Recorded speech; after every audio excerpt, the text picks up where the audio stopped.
One word, and I hit you again. I'm telling Mother. I've been a fan of Scissor Seven since it came out on Netflix. Even though it's not original Netflix IP, Netflix buys that and puts its stamp on it, and then we get a fantastically different anime that's not anime, it's manhwa. And so I want you guys to put this on your list. If you haven't watched any of the episodes just yet, do let yourself in for something that is quite glorious. But let's talk about whether season 5, if you've been watching up until now, kind of lives up to what it's been building for the previous 4 seasons.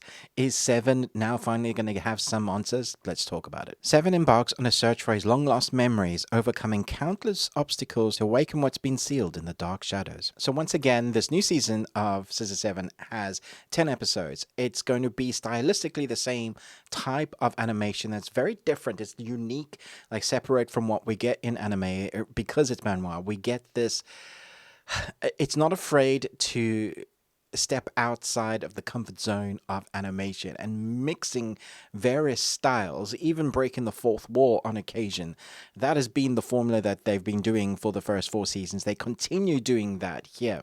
What I loved about all 4 seasons and this one is that we get character development, even though there has not been a lot of answers to some of those questions, like his memories, the girl that he's sort of in love with that has a massive crush on, all these things triggering as to why the demon's sword is working so well for him. Thankfully, we do actually get some of the answers in this season. There's a lot of answers, not all of them. Unfortunately, it also once again gives us a massive cliffhanger at the end of the 10th episode, which I know will frustrate some. It frustrated me because every episode is short. It's sharp to the point. There's a lot of action in it, but it always kind of ends on, like most TV series do these days, each episode ends on a little bit of a cliffhanger to get you to watch the next episode. Clever tactic. But here, when it comes to the end of a season, we don't know how long we're going to have to wait. They're busy doing a movie as well as we always have to wait for the dubbing, because that's how I first came to the show. I didn't know that there was the original language with it, so I heard it in English. So that's in my mind. It's settled that these characters speak in that voice. To go to the original would just kind of break that wall for me of the characters of how they are. But if you're watching in English, you're going to wait a bunch of months until Netflix gets it. So it's a while until we get the complete fruition of what's going to happen in the movie as well as in season 6. So if I say season 5, though, a lot of fun.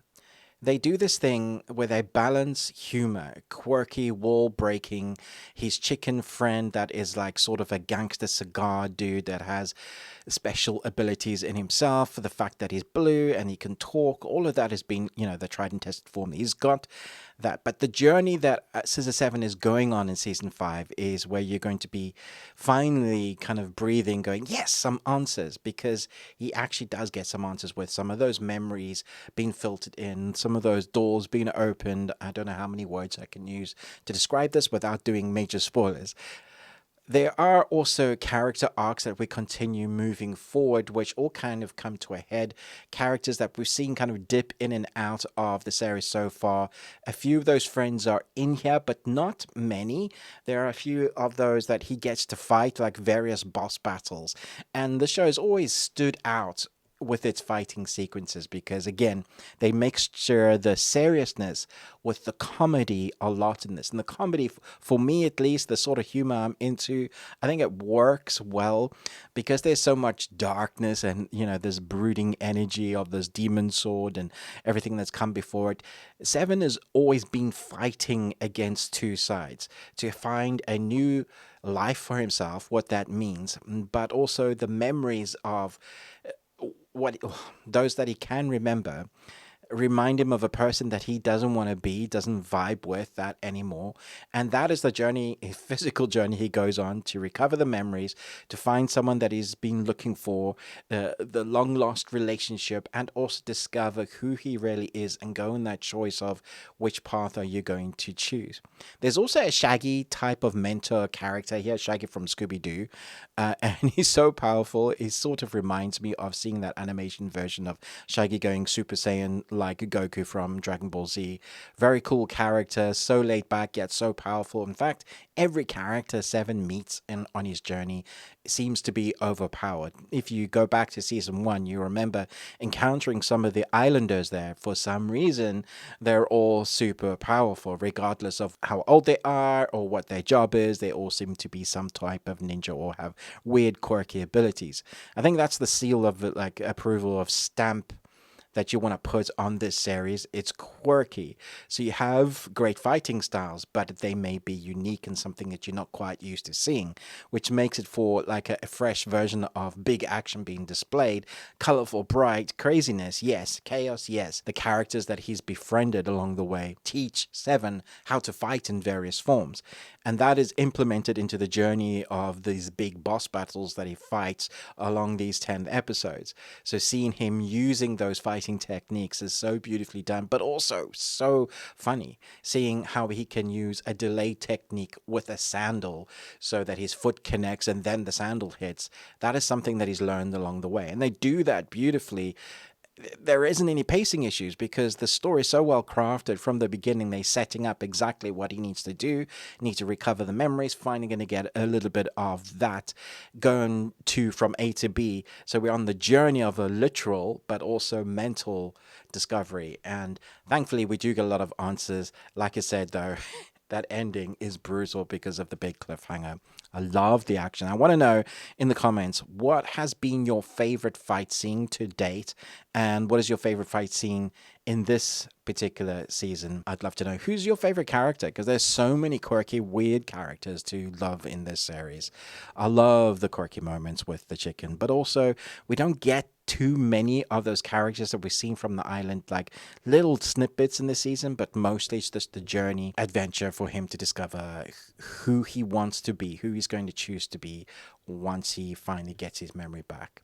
And so the answers are great, but it's still massive cliffhanger. I'm going to give this 4 Nicolas Cages out of 5.